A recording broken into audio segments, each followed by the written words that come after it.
Hello, hello, hello. Thank you guys for joining us for our ladies' lunch and learn. We're going to give it a few more minutes to have more people join and we'll get started.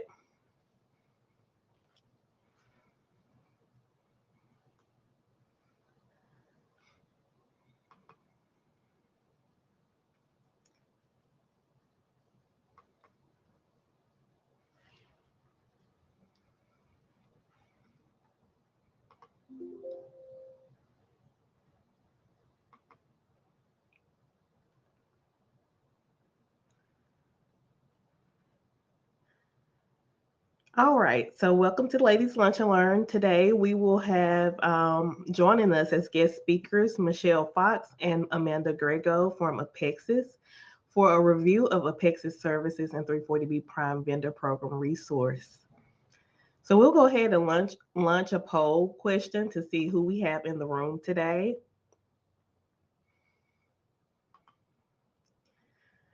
Do we have FQHCs, lookalikes, hospitals, vendors, consultant, other grantees, contract pharmacies?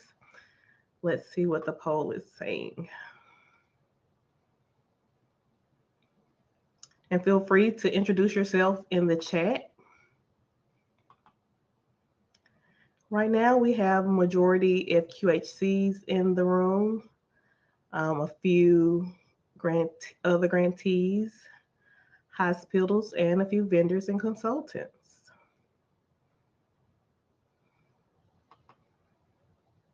So, just a fun question to get us started out today. How early do you decorate for the holidays? Do you decorate before Halloween, when Thanksgiving dinner is off the table, the middle of December, when Santa comes down the chimney, or are your decorations up all year long? What about you, Michelle I decorate probably about a week after Thanksgiving. and Amanda? We always put our tree up at my parents' house Thanksgiving Day. So while we're watching the Macy's parade and staying out of the kitchen. Looks like our poll is saying the majority of the room decorates when Thanksgiving dinner is off the table. Nobody has said that their decorations stay up all year long. We have a few that are saying when Santa comes down the chimney. The chimney. All right, so we'll turn it over to Michelle to get us kicked off with the Apexus overview. All right, thank you. Share.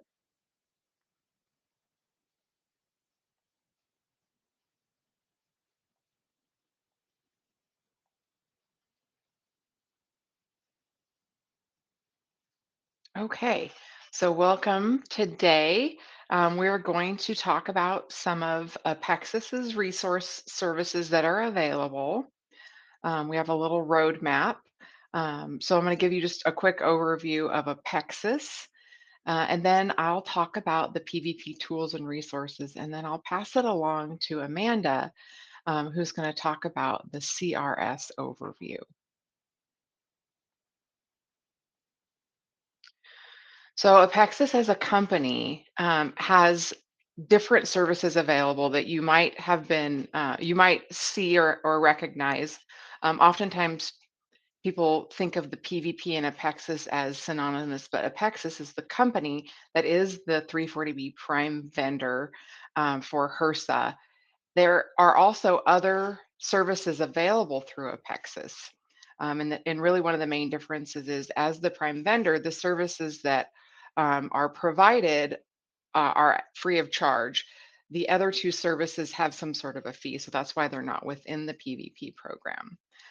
So in addition to the 340B Prime Vendor Program, Apexus has the Apexus Advanced 340B Operations for Certificate Program, as well as CRS, which is the Covered Entity Refund Service, which Amanda will be talking about today. So just a quick overview of the 340B HRSA Prime Vendor Program. So what Apexus is we are a contractor to HRSA, so we're not HRSA, we're not employed by HRSA. Our We have education and resource services that align with HRSA. So the only national call center that's HRSA aligned. We provide certain services that we'll talk about per this contract.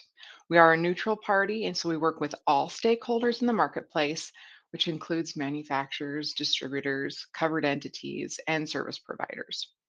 So, what we are not, we're not an advocacy organization, we're not legal counsel, we're not a GPO, and we do not conduct audits. So, we're here as a resource to all the different stakeholders in the program to make sure that they understand compliance. And then I'll talk about a few of the other services specifically that the prime vendor does. So the prime vendor focus has three pillars. So one of them is education and training. So you may be aware of some of the educational opportunities that are available. We have on demand, which are educational modules that you can watch in the comfort of your own office space or your home office, wherever you're at.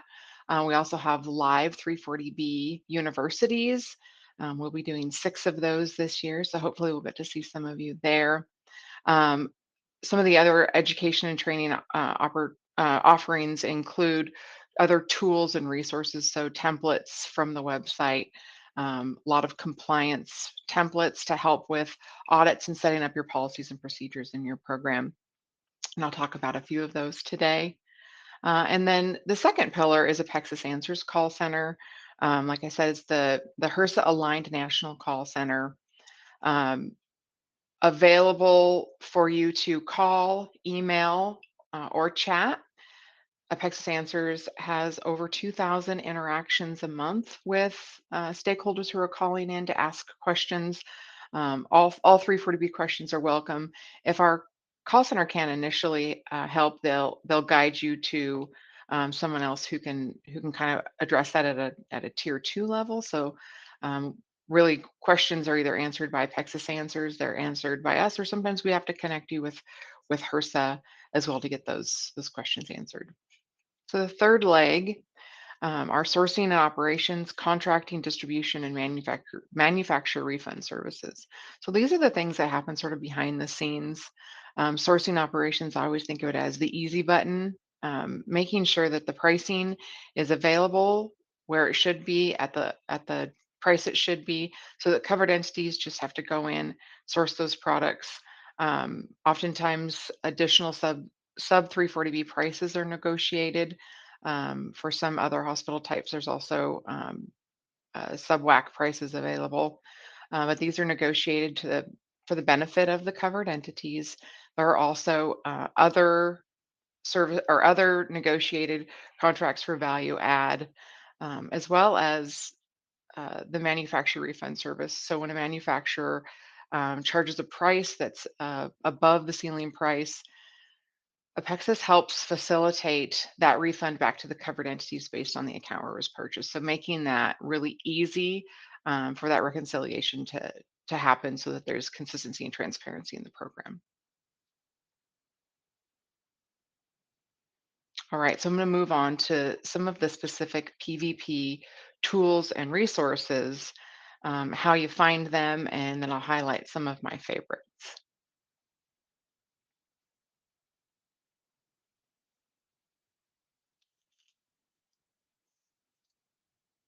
So the 340B, actually before this, I want to stop and look at the poll real quick. So um, we asked a poll initially, are you a member of the Prime Vendor Program? And 90% said yes, I use it all the time. 4% say no, I should be. And then 3%, I'm not sure.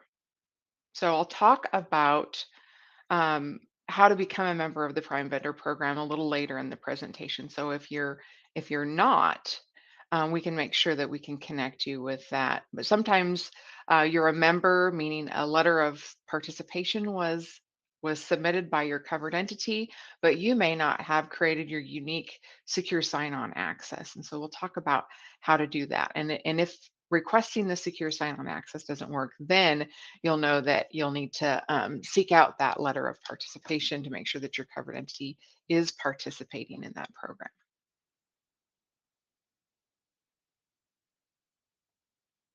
Okay, so um, if you're a member and you're one of the 90% that use it all the time, you're probably somewhat familiar with our compliance tools and our PVP resources. Since I've been at Apexus over 3 years, we have been continually assessing and updating our website. Hopefully, you see this as benefits. I know when things move, that's a little bit challenging at times too. But we're always focusing on what makes it easier for our stakeholders to find what they need. How do we put it where we think they're going to go look for it? So the updates that we do are continually to improve the way that you connect with the tools and make sure that we have the resources there that are valuable to you. So here is the screenshot of 340B pvptools.com. This is in the resource center. So this is our under the resource center. You'll click 340 or you'll click 340B tools.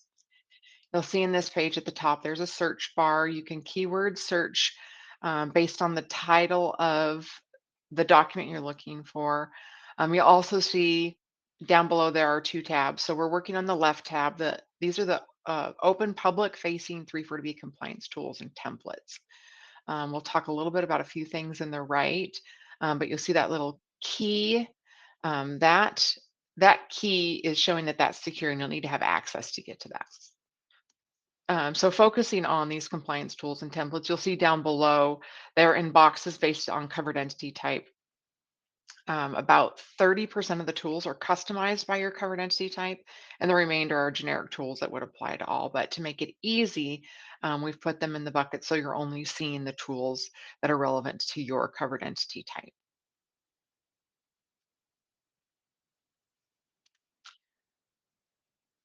So some of the enhancements we've made, you'll see here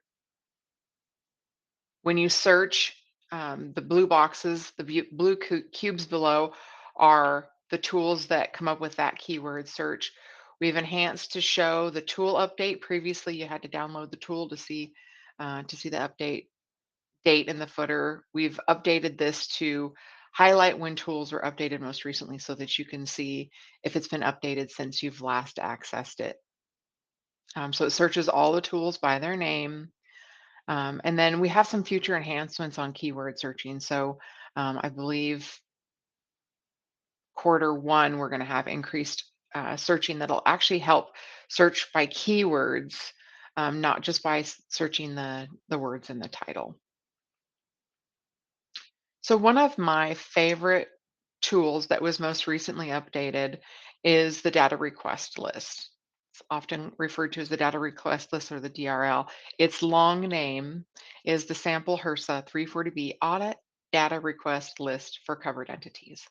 There's also one of these for manufacturers. So when you go out there, make sure you grab the correct one. This was updated on October 25th. This is a tool where we work specifically with HRSA based on the letter that they send out to covered entities who've been selected for audit. So this is the closest to a mirror of that document that you would receive if your covered entity was selected.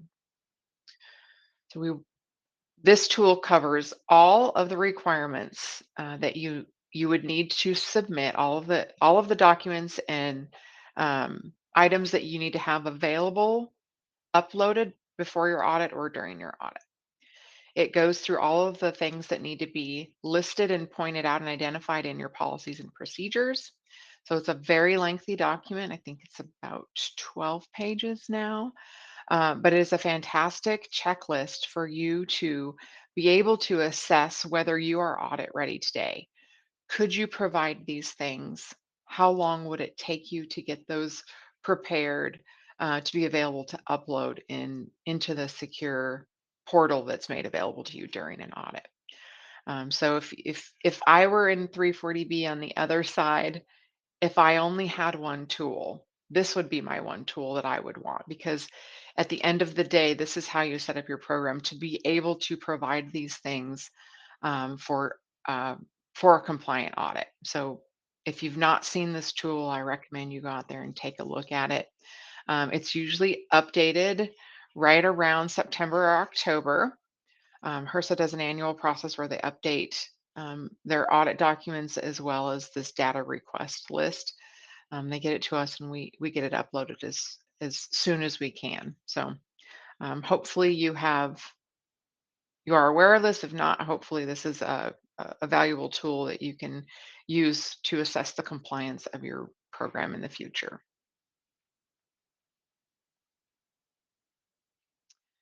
I am a checklist lover. I like to have a real clear list of what I need. I like to check it off.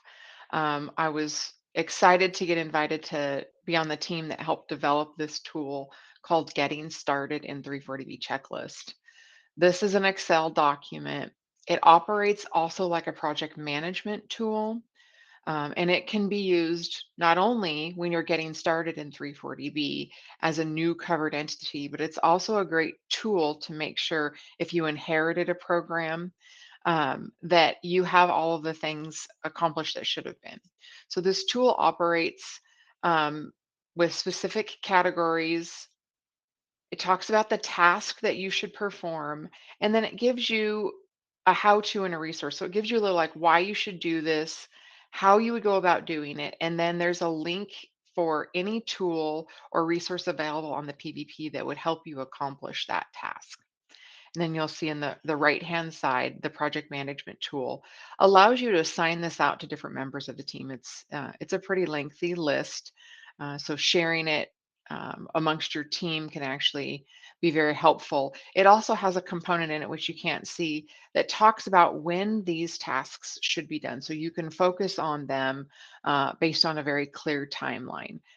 3 months before you sign up for the program, your first 3 months of the program, um, 3 to 6 months, 9 months, and 1 year. So it breaks it down very clearly to help covered entities walk through all of the expected tasks, making sure that you have your all of the sections, all of the topics that need to be addressed around compliance, around setting up your purchasing optimization, and your education and training. Because we love checklists, we also have a second checklist, the Medicaid exclusion file checklist. This operates a little similarly. This one focuses on the common errors that are seen around Medicaid and NPIs.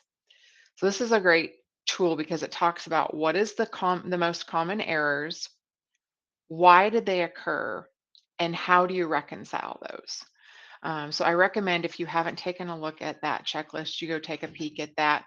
Um, it's not super long, but when you see some of these errors in context, you might realize that they may be errors that have occurred in your entity that at face value you wouldn't have discovered.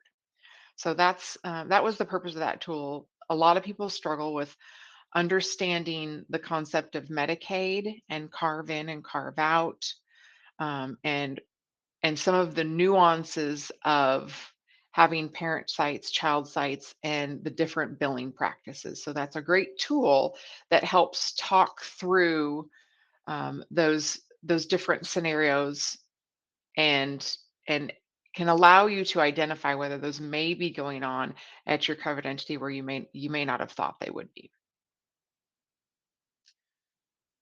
So we have another poll. What is your favorite PVP tool?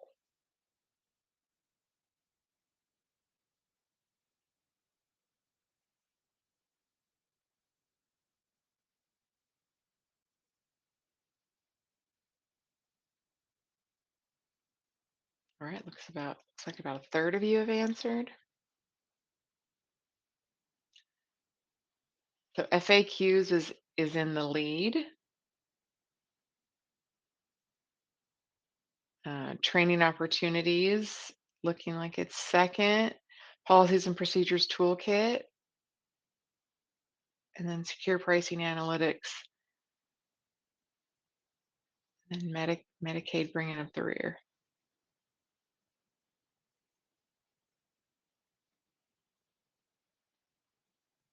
All right, wonderful. So FAQs is the lead. That's wonderful. Okay, well, for those of you who like the secure purchasing analytics, we're going to talk a little bit about some of the embedded analytics that are available in the secure side of the PVP. So we talk to a lot of people who are familiar with the open public facing tools, but we're finding that not a lot have engaged with some of the analytics resources that are available. And this is one of the areas where we've had probably the most significant improvement in how these tools are prepared. So previously you'd get a list and have to sort through a lot of really high cost drugs that if you were in an FQHC were not even relevant to the practice settings where you were using 340B. So a lot of work has been done in the last 3 years to create focus on the drugs you purchase, the therapeutic classes that you use, and the products that are relevant to your actual purchasing activities. So on the secure site, this is the same place that we were before, the 340B compliance tools and resources. Um, we're going to go here to this right hand side where the little key is, so it is secure. But it requires free secure site login. So you have to have your secure site login. It is your covered entity specific purchasing details. And I'll get into some pretty good detail of what that contains. There's also the secure site pricing catalog. So it's not the OPACE ceiling price. It is the catalog from your wholesaler. And then we have historical purchasing reports, which is what I'll focus on. So to get to the historical purchasing reports from this PVP Purchasing and Contract Resources tab, you're going to click Purchasing Analytics. And under Purchasing Analytics, there's going to be this Purchase Details. So if you're not logged in, this is what you're going to see right away. This is slightly expanded because I think you'll only see down to need help signing in. So if you get here and you don't already have a login, click need help signing in, and it's going to expand. This window so that you can see request a login. So what they look at is your email address and the email address for the AO and PC or the domain for your covered entity. So they validate that those are a match, and that will get you access to the secure site login. Now I want to note here. You see below that is the access the Apexus education portal. A lot of you will have access to the education portal that is different than the secure site analytics. So don't get those confused. So once you're logged in, you'll go to my homepage. I know it's very hard to see. It's tiny. Screenshots in a presentation are really tough, but because this is secure, I can't navigate live. So you'll go to my homepage, and down here on the bottom, we're going to focus today on a historical purchase report. So this historical purchasing report, when you open this report, this is the screen that you're going to see. This is what it looks like. So you're able to search by your NDC, labeler code, manufacturer, or by a date range. And you select that by the radio buttons that are in the second line down. As far as the entity, you can pick all, which is all associated sites, or if you're a hospital, that would be all parent and child sites, or you can select one, but you cannot select many. So that's the limitations on your selection. In this report, you will get location specific information in a field. So if you take all of it, you're able to slice and dice it when it comes out in an Excel. So with this report, I would recommend first testing a really small sample. One of the limitations on this report is the feedback it gives you when you create your selection and run it. It doesn't give you a whole lot of feedback. It just says your report might take a few minutes. Please wait, and that's all it says. When it's done, it'll show up in your download tray.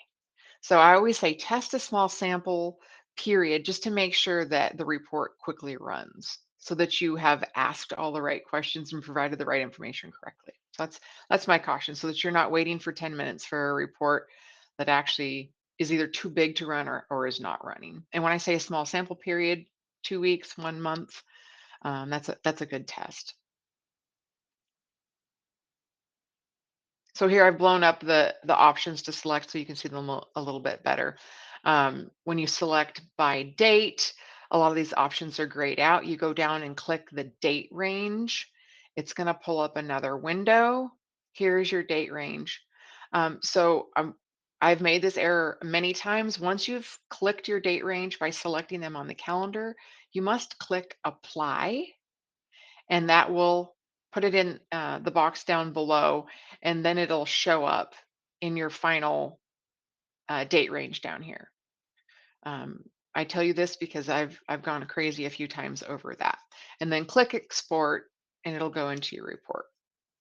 So it's an Excel report, but because this report has sensitive information, I can't share with you the actual details of the report, but I can share the data fields that are available and talk a little bit about how you might use this report. Um, so this invoice or this report provides product and invoice level information. So that means every line of every NDC from every invoice ever purchased will be in this report. So you can see how that can get really big really fast. But you can also see how that might be really important to think about how you're pulling this report. There are covered entities that have used it to verify that their contract pharmacy purchasing accounts are listed correctly, and that entity-owned pharmacy accounts are also correct. So there is a field called Contract RX. That is a field that tells you whether that account is listed as a contract pharmacy account. You want to make sure that your entity-owned pharmacies are not accidentally identified as a contract pharmacy. So those are some things that you can do to check. There are also some really important fields that I have found around pricing. Oftentimes, if you don't have access to the WAC price because you don't have WAC accounts, there is a field called distributor reported WAC price. So that's the WAC price reported at the time that invoice is processed. So you're able to see if you needed to identify the difference between 340B price and a WAC price, that would help you. Below that is account sold in and sale type. So account sold in is which account you actually purchased it through. If you have multiple accounts, or I'm sorry, if you're purchasing on your 340B account, it'll also have the sale type. So it'll tell you whether this was at a PHS price, a sub 340B price, or a WAC price. So covered entities have used this to see where they are paying WAC price under a 340B when they have expected to be paying 340B or PHS price for some of these items. That can tell you when you might need to work with your contract pharmacy to block some items. So I've tested this report back 10 years. So it is a wealth of data. So understanding that it's all of the prices of all of the things that you've purchased by invoice, by date, including all of the pricing.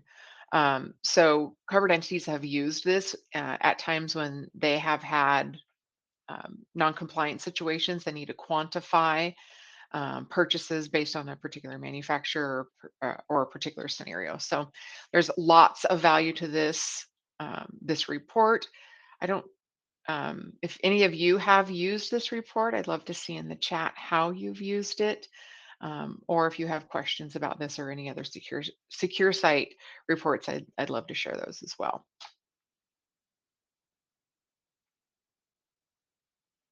So now I'm going to transition over to Amanda, who is going to talk to you about the covered entity refund service.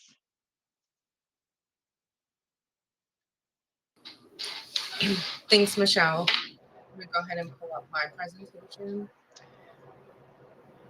I did have one question to come through for Michelle before you get started, Amanda. Oh, sure. Um, the question was, does this give info on 340B purchases directly from the manufacturer? Thinking of Larks.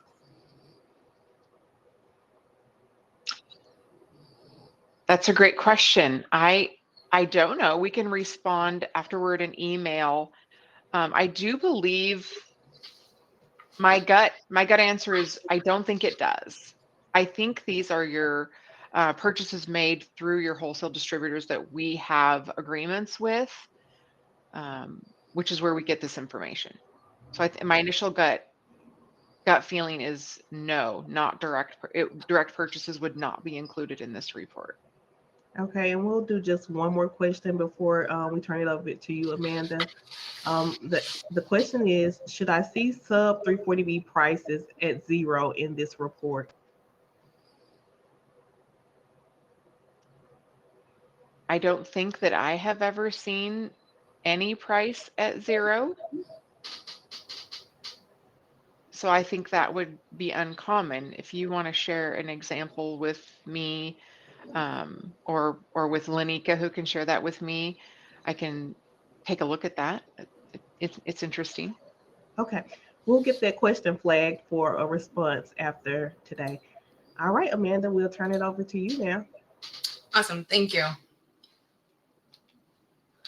So as Michelle talked about, the PvP side that offers a lot of the tools that she discussed and the different resources, Apexus does have a non-PvP side. So that's what I'll be talking about today. I am the program lead over the Advanced 340B Operations Certificate Program. So I'm going to talk about that first before transitioning into covering CRS for my colleague. So when we think about the difference between PvP and the non-PvP offerings, all of our resources are available to support all stakeholders within the 340B program. So a lot of the items that are not part of the PvP are paralleled against the PvP offerings or modeled after that. So the program that I'm over is the Advanced 340B Operations Certificate Program, and this program provides additional advanced knowledge. So if you think about, or if you're more familiar with the training opportunities like we saw in the polls with the supplemental content or the 340B university content that we say is on our basic or elementary level, that is really good to provide the foundation for newcomers into the program who are just getting their feet wet. But for people who are trying to run a program and need to know advanced operations for their program, we highly recommend this program that we're over. So in our advanced operations certificate program, we focus on not only compliance, but what are some of those operational considerations that may not be included specifically in the statute to help run your program and go on a case-by-case basis. So again, to model it after the PvP offering, we did develop an education roadmap, and this kind of highlights all of the different steps that are available to the ACE program, or the Advanced Operations Certificate Program. I wanted to note that before you can get into the program, you do have to pass an entrance exam, and that is based on that elementary content, just again to make sure that you have enough background knowledge in order to be able to digest and comprehend the lengthy material and the advanced knowledge that is in our program. We want all of our learners to be successful in completing the program. So as a checkpoint, we require that entrance exam to be passed before you can enroll. Once you pass your entrance exam, then you're able to enroll, and that's when you pay the fee for the program. It is $750 if you're part of a covered entity, and $1,250 if you're not part of a covered entity. And just keep in mind that we do have some organizational discounts with trade associations, and we run some discounts throughout the year. So I know there are a couple running through the end of the year. So take a look at our LinkedIn to see if any of those offerings or discounts apply to you. So then after you purchase your entrance into the program, you'll complete a baseline exam. And this is just to see how much you know before even taking any of the content. After you take your baseline exam, you'll go through the 24 modules that are included within the program, and you can skip around. You don't have to do them in order. You can focus on the ones that you're more curious about or you don't have enough background about, or you can completely skip if you feel like you have a good comprehension on items and move forward to your final exam. So before you get to your final exam, we do offer a practice exam. A lot of people get a little bit apprehensive about going into the final exam. So we do offer a practice exam that has questions that are modeled after that final exam to kind of get your feet wet. And the practice exam as well as the final exam are at your own pace. So you do answer the questions as you go. You can't skip any questions, but you may go in and out of the exam and take your time in order to answer it to the best of your ability. After you pass your final exam, we like to say take a moment to celebrate, because this is a really big opportunity professionally, as the Operations Certificate Program is seen as an industry standard within the 340B world. And so celebrate, take a breath, congratulate yourself, brag on social media, change your signature and your email to let everyone know that you are a 340B ACE. And we also offer access to our LinkedIn group where only ACEs are available to enter in there. So you can discuss items with other ACEs, as well as a graduation kit that has some emblems that you can use for promoting this big accomplishment that you did. So our certificate program doesn't just end with passing the final exam. We've worked really hard to continue to make content on an annual basis. You are required to recertify every 2 years, and that is based off of our Trends and Hot Topics module that has been coming out annually over the past few years. So there's a module, it costs $200 to recertify in order to stay active as an ACE. In addition to recertifying, there are a lot of opportunities that my team has been working really hard to develop in order to make sure that ACEs have a way to come together and not just get their credentials and just kind of sit there. So we've been offering ACE-only events once a year at the 340B Coalition. We have networking events that we are doing and this year or this coming year, we'll be launching a virtual version of that. And most recently, we've been holding quite a few webinars specifically for ACEs. So the recordings are available to ACEs in our exclusive tools, and that is not offered to the general public. Additionally, to coincide with the webinars, we have been developing additional tools that are advanced operations certificate tools that go along with the webinars. So we have an exclusive tools curriculum that goes along with the program, and that is available to anyone who is enrolled in the program. So you can have access to items such as inventory management tools. I know we have Consolidated Service Center, Toolkit, Loan Borrow, and then more we've developed a tool to go with our staffing models webinar, as well as our medication billing. So those have been really helpful for our learners, and being an ACE, there's no additional cost for these items. You just have to access them through our exclusive tools. So we encourage everyone to participate in these webinars to continue to have knowledge. And then if you're an ACE, you will have the ability to participate in the webinars as an ACE speaker to share your experience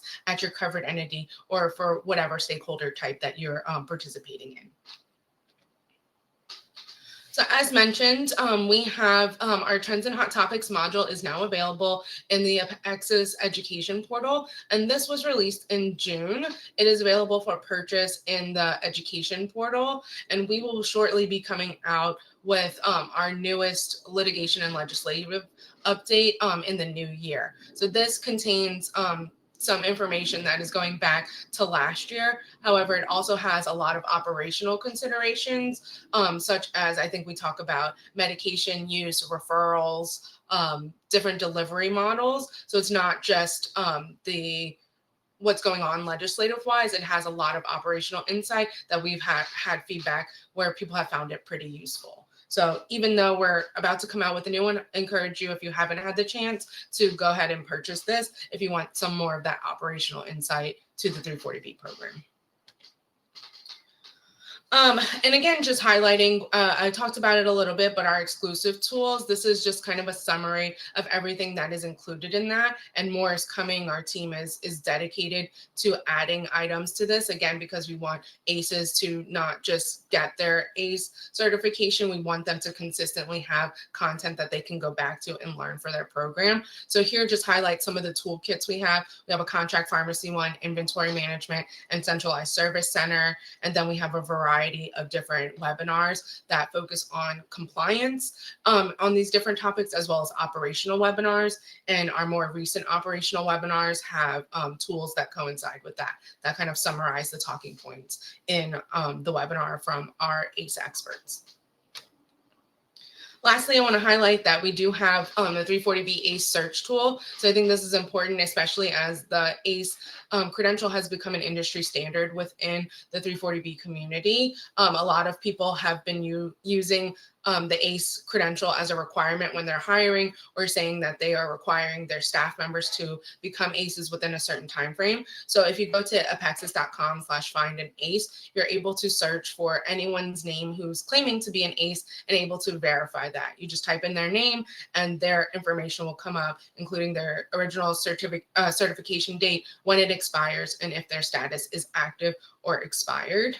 Just note that it does take a couple days. It could take up to 2 weeks if someone just passed their exam to show up in this, because we do an upload on a weekly basis. So if they are outside of the window of our last upload, they will be captured in the following week. This is something we highly recommend to verify if someone is actually an ACE, if you're requiring that for hiring.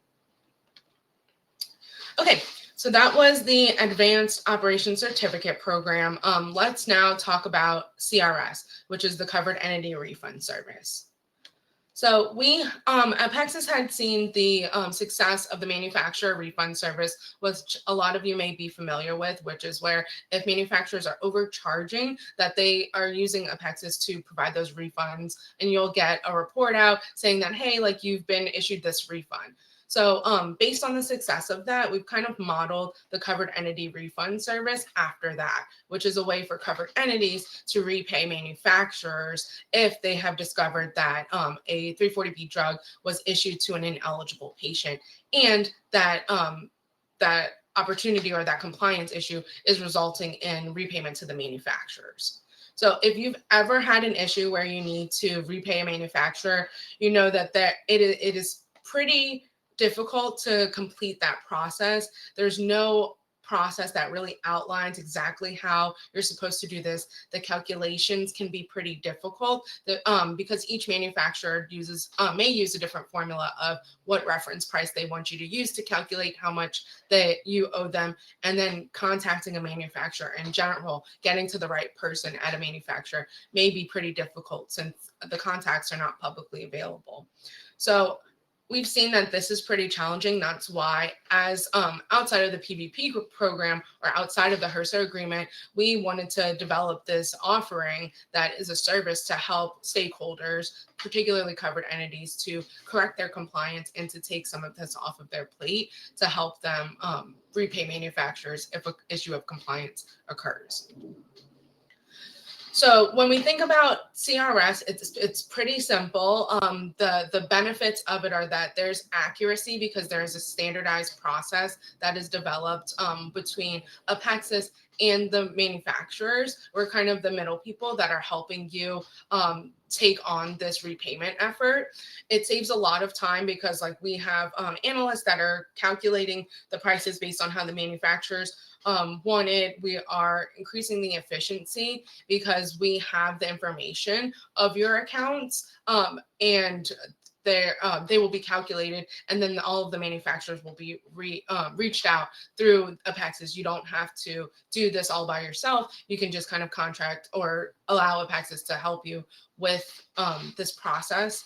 And so it kind of takes it off of your plate. And then finally, I think the most important thing is that there are auditable records at the end of it, that once a project is launched, you kind of assess what the scope of the project is and if X amount of manufacturers need to be reached out to, and only 90% of them responded, you'll have a auditable record that says, hey, that this manufacturer was reached out to, however, they did not respond, and that will be in your record. So that way you can close that program out and have it for your records. So to sign up for CRS, it's highly recommended to just reach out. If you think at any point in time that you'll have a compliance issue that may require repaying manufacturers, we recommend just reaching out and starting the process for getting your account set up and getting all of the chess pieces in place. There's no cost if the service is not used. So if it's just sitting idly and you never have a project, there's no cost to it. The cost for it is based off of the project and how many manufacturers are reached out to. So you'll get that information when the project is launched and when the scope of the repayment is identified in the project launching steps or phases.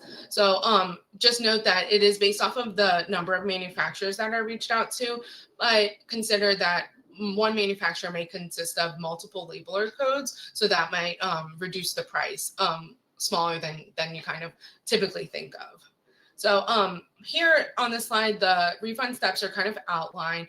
Once the covered entity identifies where that issue of compliance occurred, they send the transactions to the CRS team, and they're going to calculate the estimated refund amounts based off of the agreement that they have with the manufacturer.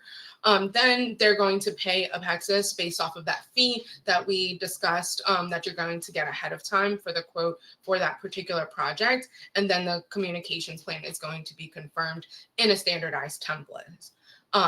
After that, the CE kind of takes a back seat and Apexus kind of takes over with that. They're going to contact all the manufacturers on your behalf and pay them directly. If, like we said, any of the manufacturers do not respond or they do not accept the offer, they decline the refund offer, then that money will be transferred back to the covered entity at the end of the project. And then lastly, a fully auditable summary is going to be issued to it. So instead of issuing payment to multiple manufacturers, you're just issuing one payment to Apexus, and then Apexus is issuing that payment on your behalf to the different manufacturers. So that's kind of the process. We have seen and had a lot of anecdotes from covered entities that we've worked with that this process is a lot simpler, just to contact the manufacturers and to get the accurate pricing. And at the end of the project, you have a complete auditable record, and it takes a lot of the stress off of it. So that's the intent of this program, is to just help covered entities correct that compliance issue if it so happens, and to be able to help them contact the manufacturer to set up that repayment. Similar to the reverse process that is with MRS, or the manufacturer refund service. So we've seen a lot of success with this. Again, there's no cost if you are not using the service. So we, if you're interested in it, we highly recommend just reaching out to the program to start the process for getting the process started in case there might be a project further down the line. So here's our contact information. Here is my information for the Advanced Operations Certificate Program. And then Chad Johnson is our Associate Principal over the Covered Entity Refund Service. And you can contact him via that email address. Just if you want to learn more information about it, set up a demo to go through it, or just talk about a potential project, he'll be happy to set up time to discuss that with you.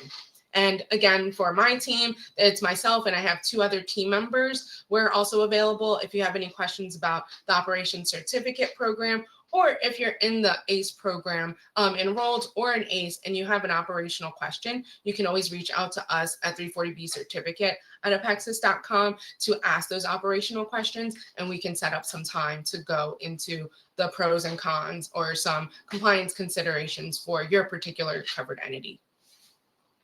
So that is my last slide. I'll hand it back over to Lanika. Thank you for all the information, Amanda. We did have a couple questions come through the chat. The first one says, this is concerning the ACE program. I signed up in July of 2023, and because it is intense, I haven't been able to fully complete the course. Is there a time frame that it needs to be completed, since the initial purchase?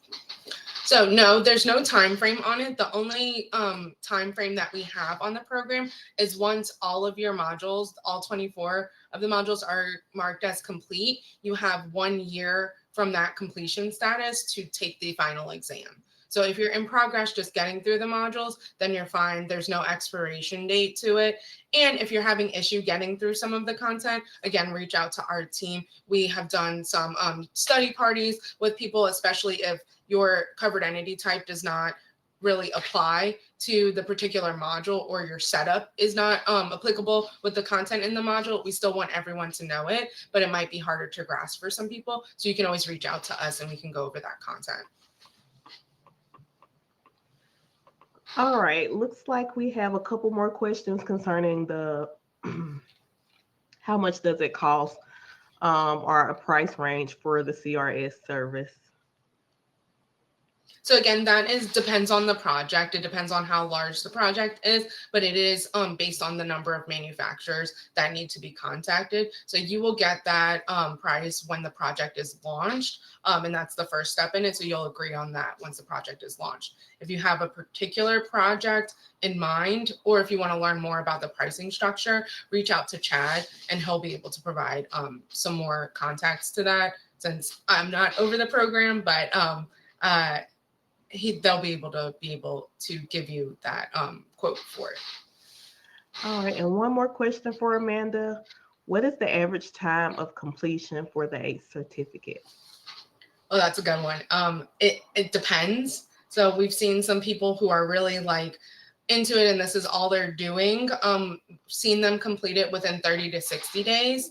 I think more reasonably with people who are managing a program, that's like really our target audience for the program. Life happens and you have a lot of your day-to-day operations. So as well intended as you are to complete it, just meetings get in the way and you have fires in the pharmacy that you need to burn out. So for me personally, it took me a year to get through it, but I took very detailed notes going through it. I'm a very detailed learner. I think on average, if you're consistent with it, it will take about 6 months. And that's just if you're consistent with it, doing like 1 to 2 modules a week and just really digesting it. Yeah, I agree with you, Amanda. It took me about 6 to 8 months to really dig in and get that ACE certificate. All right, so changing gears, we'll talk about some 340B updates. So we've seen a few manufacturer restriction developments over the last few weeks. Biogen did add Zurzuvae to the contract pharmacy restriction for hospitals. Hospital entities and entity-owned pharmacies can designate a single contract pharmacy to access those two drugs and a single contract pharmacy to access the Zurzuvae. And then as far as Sanofi, Sanofi's single pharmacy policy continues to present some challenges for Walgreens Pharmacy, which still operates on the chain or centralized replenishment model. There does not appear to be a solution at this time, but I will say our team and Felicity has been in the conversation with Walgreens. They're aware of the problem, um, but it would be such a big change. And being that it's one single manufacturer that's making this request, we're not sure if this will be resolved. So as we get more information on that development, we will let you all know. We also seen some change in OPA leadership over the last few weeks. Lieutenant Egwin left his position as director of OPA at HRSA, and that was effective December the 2nd after accepting a new position in the office of the Assistant Secretary of Health. Chantel Britton named as the actor director right now. We also have Michelle Herzog remains the deputy director of OPA, and Rear Admiral Pedley remains the director of Office of Special Health Initiatives, which oversees OPA. And then we also wanted to remind you guys that starting January 1st, all covered entities should report the JG modifier on separately payable Medicare Part B claim lines for drugs acquired through the 340B program. The 340B covered entities pay under the OPPS will continue to use the TB modifier for the pass-through drugs acquired through the 340B program. Please note, many health centers do not bill for drugs separately aside from the LARCs, which are not used for the Medicare age population. Be sure to work with your billing team to review what drugs your organization bills separately, if there are any, and make sure you have a plan to place those JG modifiers where appropriate. Also, as a reminder, the OPACE registration window for January the 1st through this is January the 1st through the 16th. So make sure you are prepared to register any new locations or contract pharmacies. Make sure your authorizing official and primary contact information is up to date, and gather all the information you will need to register those sites. And then we think this is a good time of the year to review and update your 340B one-pager for any reflected changes for this year on your 340B program, such as the number of locations or the number of patients you serve, new or changing retail pharmacies, and new or changing services available to your patients through your 340B savings. A current snapshot of your organization and the 340B program positions you will for the kickoff of the new year, being ready to continue to push 340B advocacy forward.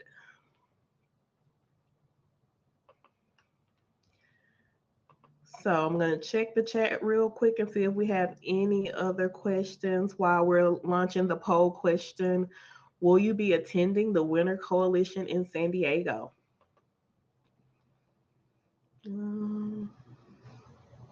It looks like we answered all the questions so far in the chat. Let's see what we have for our attendees that will be attending the Winter Coalition. Right now we have 59% can't make it, 18% we will see you there. Felicity and I will be there. Will you, Amanda and Michelle, be at the Winter Coalition as well? Yes, I will be. I won't, but one of my team members will be. Well, we look forward to seeing everybody there. Feel free to look for us and make yourself known. And on behalf of all of us and the Ladies Lunch and Learn, we are wishing you all a happy holidays and a wonderful new year. Our Ladies Lunch and Learn for January will go back to the regular schedule of the fourth Thursday of the month.